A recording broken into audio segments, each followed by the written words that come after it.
Hi HCGers, HCG Berry Babe checking in. It's Father's Day 2016 and yes, I ate pizza. I took 3 carb blockers. I spaced them out. So I'm hoping that I don't have too bad a hit for the pizza that I ate out with the family for Father's Day.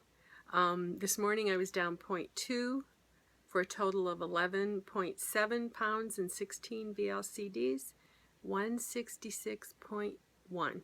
My target is 155, so I'm getting close, and I expect it to slow down. I had wanted to talk about yesterday. I did quite a long vlog, but I didn't know how I would handle being home, and I got home a little bit later. I went shopping with my daughter for her birthday, and ended up eating more than I had planned, not more than I would have probably in the afternoon, evening kind of a thing, but I got home a little bit later, so I ate later in the evening. But yesterday when I was at the doctor, I left very depressed, very demoralized, and I was itching to eat. And we were in the Ann Arbor area, and a lot of motor memory things, a lot of specialty places to eat. And the unconscious inclination was I needed to feed the feelings. And I thought, no, I'm going to fight this, and I want to feed the feelings. I did compromise and got a Diet Pop.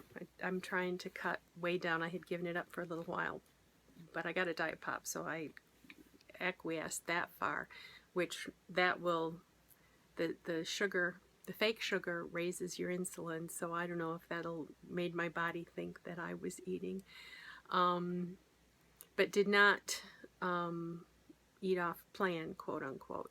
But when I got home, my husband had things to do once we got home, and my daughter had said, do you want to go out to Kohl's with me? So it was like, yes. So I found in the 2 days that I've been to Kohl's, I found 2 different dresses that I might be able to wear her for her wedding, and I bought them in a large and an extra large, because if I'm able to get to goal and then tone up, the extra large will probably be too big. And fortunately, Kohl's has a very generous return policy as long as I have the receipt. So I probably won't keep them all the way till next summer, but I'll keep them until I make a decision. And then somebody else will get a really good deal on a clearance item. But I was glad that that came up because I didn't have to come home and wallow in my bad feelings. I would have liked to have cried, but couldn't. It didn't hit me that way. It was just, I was feeling like, oh shit, more than anything. And I would have loved to have slept, but since my diabetes has been under control after the duodenal switch, I don't get blood sugar rushes like that. Used to be, I could tank up on crap and then I'd sleep it off, and I'd wake up and I could tank up on crap and I'd sleep it off. But I can't take a nap anymore. I don't know if the HCG has anything to do with that, but I just can't take a nap. I can doze a little bit, like if I'm reading and I'm tired, I'll doze a little bit, but it's not take a nap usually. So shopping, one addiction for another, is that I did get, in addition to the dresses that were a really good deal, with my 30% off, I also got a Chaps thermal shirt. I like Chaps, and now that I'm lower in weight, I can wear the extra large.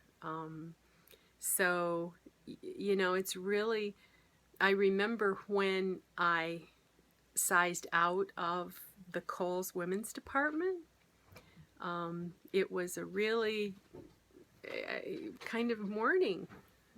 Now when I walk through the women's department, I've been lower long enough that it just really, the clothes look very big to me. And it's funny because I always thought your underwear matches your eyes.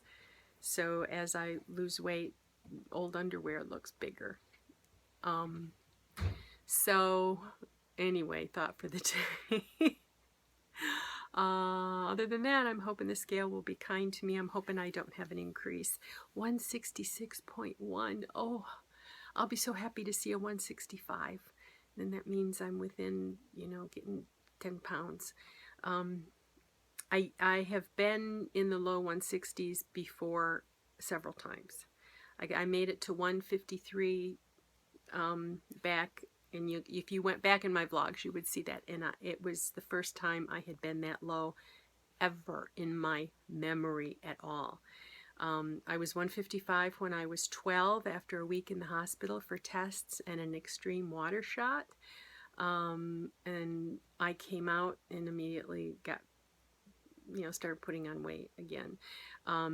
So when I hit 155, it was like I got a Chesterfield coat that I had gotten when I was 12 years old out of the closet. It's the only thing I've saved, and it fits well.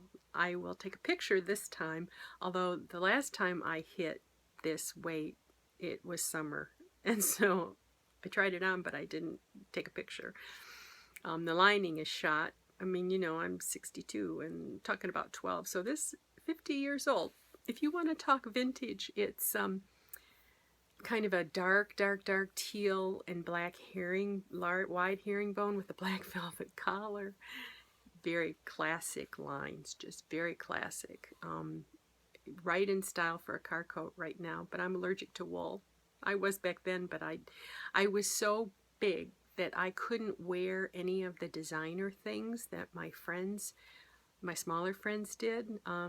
Villager print skirts, flowered skirts with pastel shirtwaist with what they called a Phelps belt, which was a piece of leather that kind of went like this and then tied in the front with a leather string.